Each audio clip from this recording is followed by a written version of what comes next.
तो यज्ञ का आयोजन हुआ। प्रथम यज्ञ में बूंदी का प्रसाद बांटा, तो दूसरी वाली यज्ञ में हमने बजरंगबली से, हमने अपने बालाजी से प्रार्थना की, बालाजी यज्ञ होनी है, आप कृपा कर देना, और रुपया तो जेब में दो नहीं। यज्ञ ठन गई बड़ी, 18 पुराण, खूब बड़ा आयोजन। तो 2-4 बड़े बड़े जो सेठ लोग हैं ना, वो परिचित थे। हमने एक सेठ को बुलाया, हमने कहा भैया श्रीमान जी कुछ सामग्री आप दे दो और हम फिर चुका लेंगे। सामग्री 3-4 लाख रुपए की हमने उधार ले ली। और जब वो शाम को आया, गुरुजी कब दोगे? हमने कहा देखो अगर हमारे पास आ जाएंगे तो हम दे देंगे, नहीं तो जग तुम्हारी तरफ से हो गई।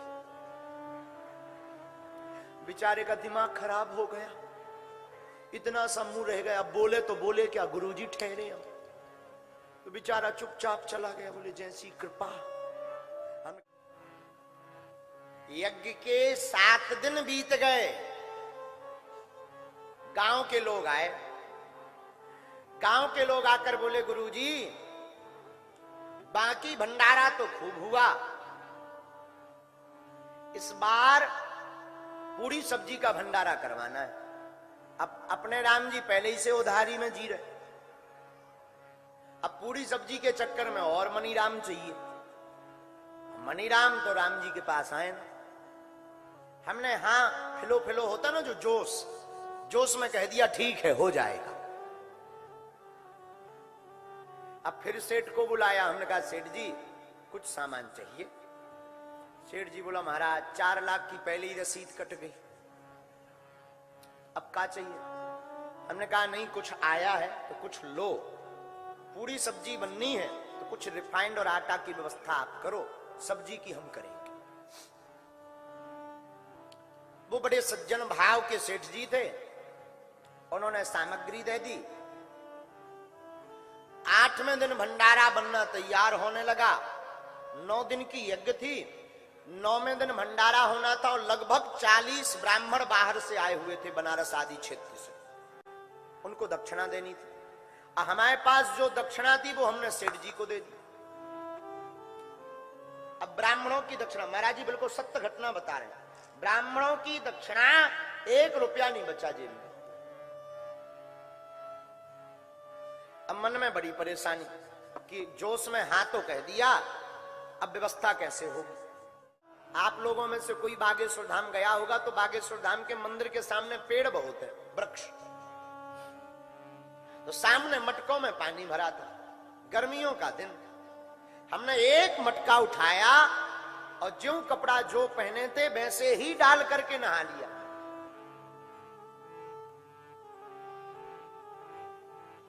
एक हैंडपंप था, हैंडपंप से हमने नया शुद्ध जल भरा और सोचा कि जाते हैं जल चढ़ाएंगे, शायद कुछ बोल जाएं। तो हाथ में मटका लेकर के हम मंदिर की तरफ बढ़े। सत्य घटना बता रहे हैं आप।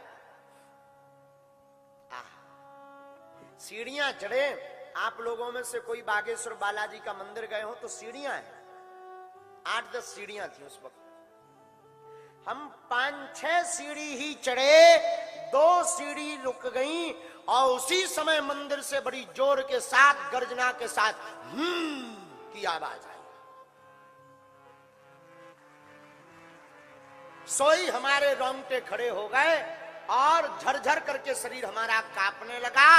और बड़ी जोर से जो शंकर जी का बागेश्वर महादेव का मंदिर है, गर्जना गूंजती हुई आवाज आई, जा चिंता मत कर, प्रातः काल तेरी व्यवस्था हो जाएगी।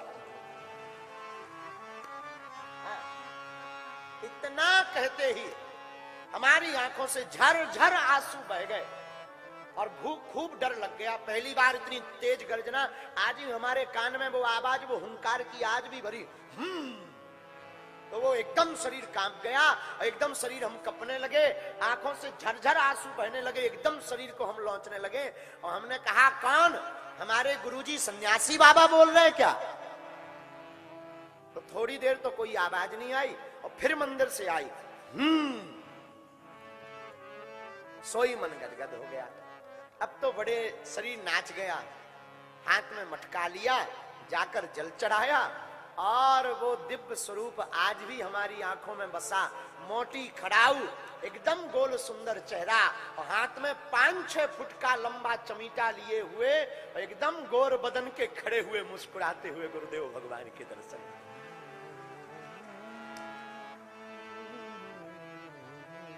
मारे खुशी के खूब नचे हम, एन जोर से जय जयकार लगा के। तो जो नीचे शिष्य मंडल सो रहा था वो जाग गया। क्या हुआ? हमने कहा कुछ नहीं, बताने योग्य बात नहीं है। अब जल की कौन पूछे, मटका वहीं छूट गया। मारे खुशी के मटका छूटा, कपड़े गीले ही आए और कमरा बंद करके हम इतने नचे कि तखत पर खूब कूदे के। वाह! अब बोल गए अब हमें कोई टेंशन नहीं है, कल की व्यवस्था होगी। सुबह हुई, नॉर्मल दिन जैसे रोज होता था वैसी आज की सुबह, कोई नई बात नहीं। प्रातः काल स्नान फिर किया, वस्त्र पहने। उस कमरे के सामने में ही हमारी बैठक लगती थी, जहां लोगों के हम दर्शन करते थे, वार्ता करते थे, बात करते थे, दरबार की चर्चा करते थे। ये आपको बहुत पुरानी चर्चा बता रहे हैं। हम कपड़े पहन करके सामने जाकर बैठ गए, तो जैसे आप लोग बैठे ऐसे ही लगभग 1500 लोग बैठे थे। पंडित जी लोग थे, हवन चल रहा था, भंडारा शुरू होने वाला था, ब्राह्मणों को जाना था। बार बार आयोजन मंडल कहे गुरुजी लिफाफा बन गए, हमने कहा बन गए, झूठ बोल दिया, बन गए। हमें तो भरोसा था कि गुरुजी ने कह दिया, अब उसमें कोई भी किंतु परंतु होने वाला नहीं है। साधु जी आपको बताएं, एक सफेद शर्ट पहने, काला पैंट पहने एक सज्जन बेलोरो गाड़ी से आते हैं। गाड़ी हमारे सामने रुकती है, नई गाड़ी, अब उससे उतर कर बैठते हैं। लोग बैठे तो सबसे हम बात कर रहे थे, भंडारा तैयार हुआ कि नहीं। वो सज्जन आए, हमने पूछा कहां से आए, तो उन्होंने कहा उत्तर प्रदेश में झांसी से आए। हमने कहा वाह। हमने कहा भंडारा पा लीजिए। बोले गुरुजी कुछ यज्ञ के लिए सेवा करनी है। हमने कहा सामने कार्यालय है, तिवारी जी हैं, वहां पर हमारे एक सेवादार थे विजय तिवारी जी। हमने कहा उनको जाकर आप दे दीजिए, रसीद ले लीजिए। बोले नहीं, आपको देना चाहते हैं, आपकी कृपा से हमारा भाई जेल से निकल आया। अब हमें कहा ध्यान, ऐसो आशीर्वाद तो हम रोज बांटे, ध्यान तो रहता नहीं। हमने कहा हो गया होगा, श्री हनुमान जी बड़े लीलाधर हैं, गुरु जी ने इन पे कृपा कर दी होगी। हमने कहा धन्यवाद। उसने एक बैग रखा, हमने कहा भंडारा पालो। बोले नहीं गुरुजी क्षमा करो, जाना है। आंखों देखते ही देखते वो सज्जन बोलेरो लेकर चले गए। हम तो नॉर्मल की भांति, हमें ये भरोसा था कि कोई आदमी आएगा और कहेगा कि गुरुजी आप दक्षिणा बताओ, कोई सेवा तो नहीं करनी है। हम तो इस भरोसे में थे, गुरुजी ने कहा है सन्यासी बाबा ने, तो आएगा, ये तय है। हमें क्या पता कि उल्टा होना है। वो बैग लेकर के तिवारी जी और हम कमरे में गए। तिवारी जी बाहर निकल गए। जब हमने बैग को, काला बैग को खोला, उसमें एक चिट्ठी लाल पेन की लिखी, आज भी हम रखे हुए सुरक्षित। उसमें लिखा था सादर जय सिया राम।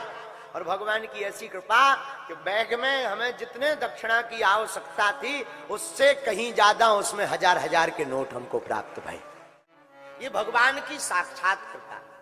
और हम तो यही कहते हैं, तो वो सज्जन कोई साधारण मानव नहीं, हमारे श्री बागेश्वर बालाजी ही कोई ना कोई रूप धारण करके आए। ऐसी लीला कलयुग में श्री हनुमान जी की है भैया।